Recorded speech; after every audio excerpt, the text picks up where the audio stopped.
Now let's take a look at the elimination method. With elimination, when you add the variables x, you should have 0. Well, 3 and 2 don't make 0. Maybe adding the y values would make 0. -5 added to -6. Well, that doesn't add to 0 either. So this is where we might need to multiply one or both of these equations by some non-zero number so that we create coefficients that are opposites of each other. So if I just look at x, I've got 3 and 2. Try to come up with a common multiple, because I know that I'm not going to be able to multiply 3 by an integer and turn it into something smaller. So if I count by 3's, 3, 6, 9, 12, so on. Then I'm going to count by 2's, 2, 4, 6, 8, so on. Do you notice how both of these have a common multiple of 6? So that's a quick way to figure out what coefficient are we trying to turn these into. If I multiply this first equation by 2, then I know that I'll have 6x. So don't forget that every term in the equation would have to be multiplied by 2. For the second line, if I'm starting with 2x, then what would I have to multiply 2 by to make it the opposite of 6? So -3 would work. So let's go ahead and multiply through. For the first equation, every term is being multiplied by +2.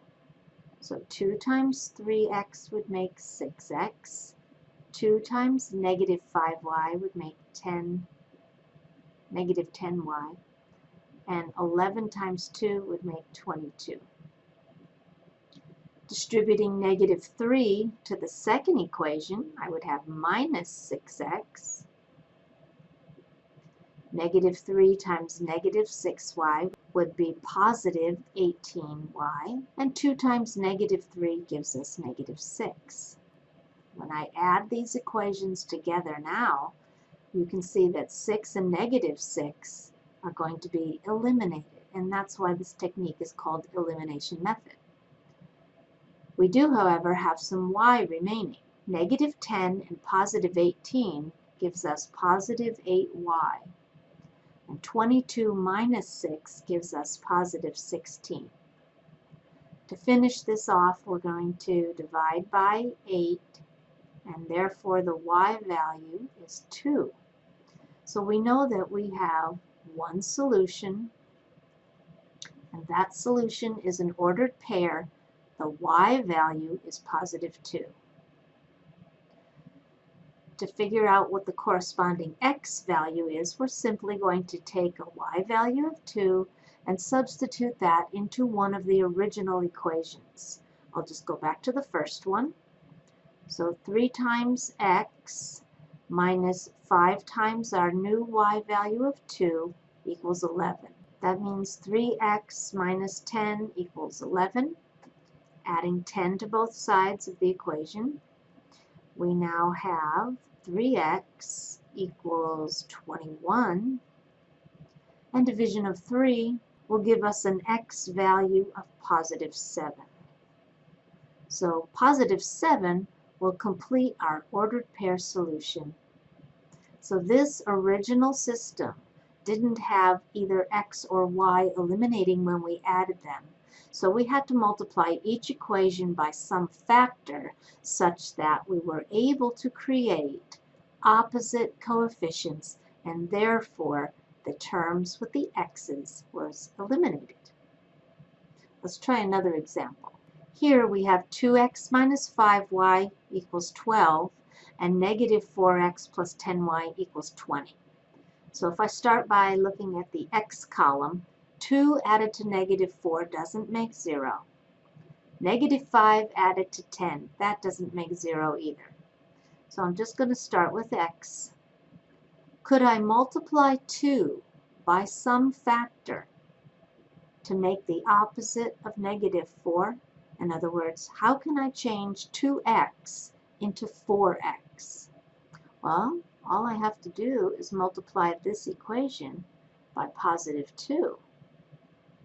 So the new equation becomes 4x minus 10y equals 24.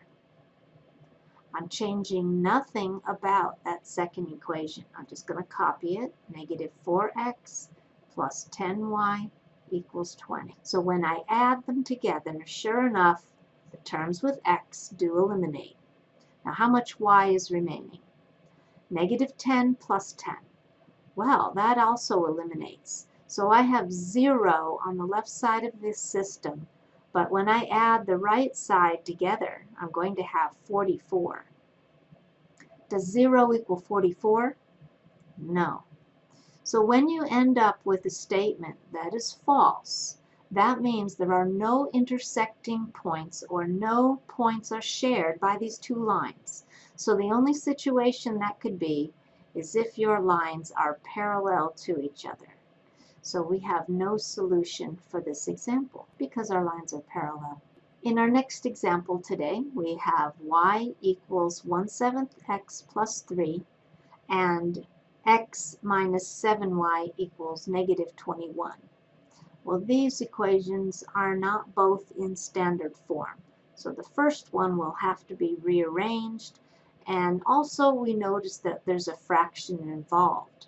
So we might want to eliminate the fraction, so we can multiply everything by 7.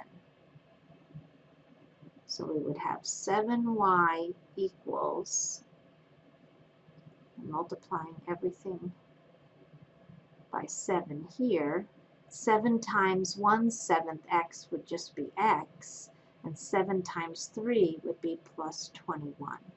So we still want to do a little more work on this one and put it into the standard form. So I need to take x away from each side of the equation. Negative x plus 7y equals 21. Now my second equation over here is x minus 7y equals negative 21. So just lining that up, I notice that the terms with x are already going to eliminate. I don't need to multiply by anything. X is gone.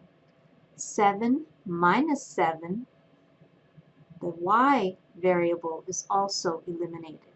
So I have 0 on the left side. 21 take away 21 is also 0. But notice how this time we ended up with a true statement.